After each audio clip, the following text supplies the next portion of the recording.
Ação imediata de volta. E agora eu quero mandar um beijo especial, olha, para Ildineide Lima, a Rosângela Santos, para o nosso querido também Padre Bogazzi e o professor João Hansen, que estão acompanhando o nosso programa. Muito obrigada pela audiência de vocês. Um grande abraço de toda a nossa equipe, viu?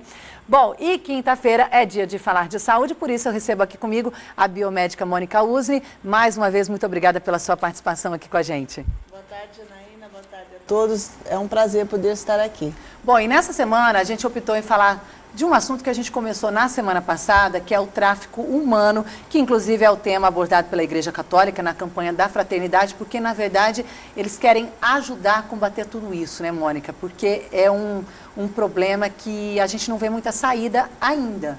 Então, é um problema que na maioria das vezes as pessoas acham que não existe no nosso país, né? E ele existe de três formas, Janaína. O tráfico humano hoje ele acontece na forma de trabalho, de escravos que vêm para o Brasil para trabalhar só a troco de comida. O tráfico sexual, aquelas meninas que acham que vão ser modelo ou trabalhar em boate, chegam nesses países e são usadas para tráfico sexual, isso, a troco de comida só também. E um dos mais importantes é o tráfico de órgãos, né? Então a Igreja Católica abordou esse tema esse ano e para nós está sendo muito importante porque quanto mais a gente estudar e se inteirar sobre o assunto, mais nós vamos ter força para poder se defender. Mas dá para saber dessas três formas qual que é a mais praticada?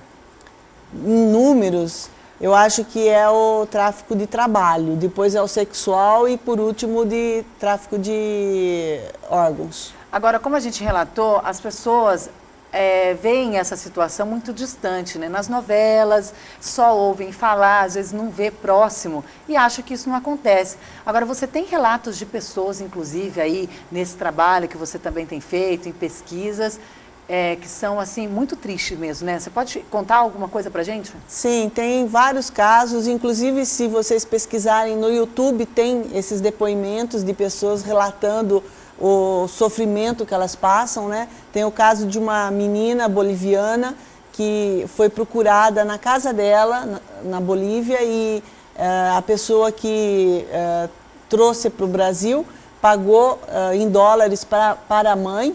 Como ela era menor de idade, tinha 16 anos, e ela não tinha ainda, a certidão de nascimento dela estava extraviada, a mãe mandou com a certidão de nascimento da irmã, que já tinha 18 anos.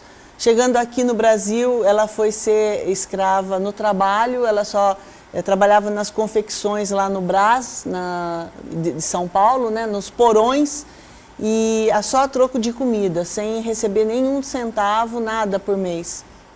E ela faz esse depoimento emocionada, chorando, envolve todo mundo que assiste. E depois, com muito custo, ela conseguiu fugir dessa senhora, acabou caindo numa outra confecção lá mesmo, onde ela recebia R$150 por mês, que essa confecção acabou fechando, e um coreano que ia buscar a mercadoria, de assisti-la todo dia, de vê-la ela trabalhar, acabou dando guarida para ela e conseguindo legalizar ela no Brasil. O que a gente pensa também é que acontece muito de brasileiros sendo enviados para fora do país, mas não é bem assim, acontece muito aqui próximo da gente, no próprio, no Brasil mesmo, não são só brasileiros que são feitos reféns disso tudo, né? Então, Janaína, e hoje nós temos, não sei se vocês têm acompanhado o Oscar, que os 12 anos de escravidão, aquele filme que ganhou o Oscar, a gente assiste e vai, assim, se reporta a um momento da história, uma coisa que aconteceu, só que continua acontecendo. Não é o escravo negro, muito presente, né? Mas são escravos de todas as cores, é negro, é branco, é amarelo, quer dizer, de todas as raças a gente vê que ainda existe a escravidão, tanto no trabalho e principalmente, acho que é que mais assim deixa a gente indignado nos dias de hoje, a gente está falando em 2014, a escrava sexual, que são aquelas meninas que são tiradas daqui de Belo Horizonte, do interior de São Paulo, do Paraná, com a promessa de que vão ser artistas, de que vão ser modelos na Espanha, em Tel Aviv, e chegando lá elas são submetidas à prostituição, a troco de comida também. Agora, no caso do Brasil, Mônica, existe uma investigação disso tudo? Como você citou lá no Brás, em São Paulo, a gente tem conhecimento desse fato, mas é feita uma investigação, uma fiscalização, uma busca dessas pessoas? Eu acho que é feito, só que não é suficiente. Eles não dão conta, né? E não conseguem assim, pegar. Acho que o negócio é muito bem escondido, porque que a gente saiba, a Justiça do Trabalho tem fiscalizado, tem pesquisado, mas não conseguem dar conta. Por isso que a igreja escolheu esse tema para poder trazer força para essa luta, né, Mônica? Eu acho que a igreja é assim, o mais presente, porque é onde a pessoa encontra amparo, né? Então o padre, a própria instituição, igreja, talvez tenha acesso a saber essas informações. Então, por isso que é tão importante para a gente eles estarem dando essa força nesse assunto. Como a gente já relatou a semana passada, é difícil falar em números, né? Mas uma CPI do tráfico de pessoas na Câmara, que aconteceu entre os anos de 2012 e 2013, identificou a ocorrência de exploração de seres humanos em vários locais do país e nas mais diversas atividades e tipos de vítimas, como você já relatou. De atleta mirim, de escolinha de futebol, você disse a modelo fotográfico, né? E de crianças para adoção, a garotas de programas em bordéis, como você já relatou. A comissão concluiu que o Brasil está entre os 10 países com mais vítimas do tráfico internacional de pessoas. É muito grave esse dado. E olha, a CPI ainda tratou do tráfico de crianças no interior da Bahia, a adoção irregular de menores no interior do Paraná e de Santa Catarina, com ramificações nos Estados Unidos, tráfico de mulheres de Salvador para a Espanha, tráfico doméstico de mulheres para prostituição em bordéis próximos à usina de Belo Monte, o aliciamento e o tráfico de travestis nordestinos e da região norte para São Paulo e Rio de Janeiro, né?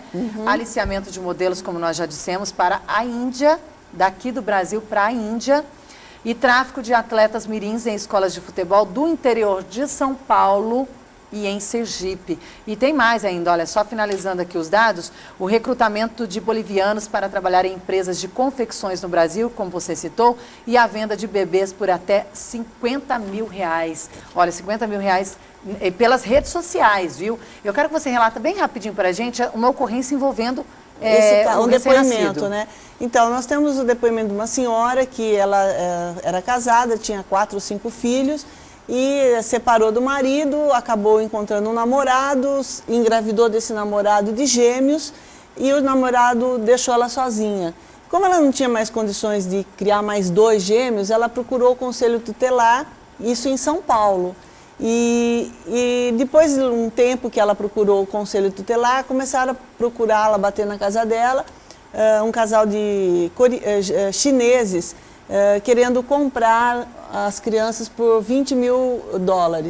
E ela falou, não, alguém não entendeu a minha colocação, eu quero doar as crianças, eu não quero vendê-los, mas eu quero doar os gêmeos porque eu não tenho condições de criá-los.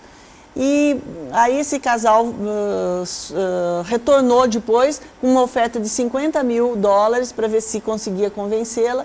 E ela nos relata que depois ela ficou sabendo que esse casal tinha uma criança em estado terminal na UTI e que precisava do coração e do fígado. Então, eles estariam comprando esses bebês, talvez para salvar a vida do filho deles. É lamentável mesmo.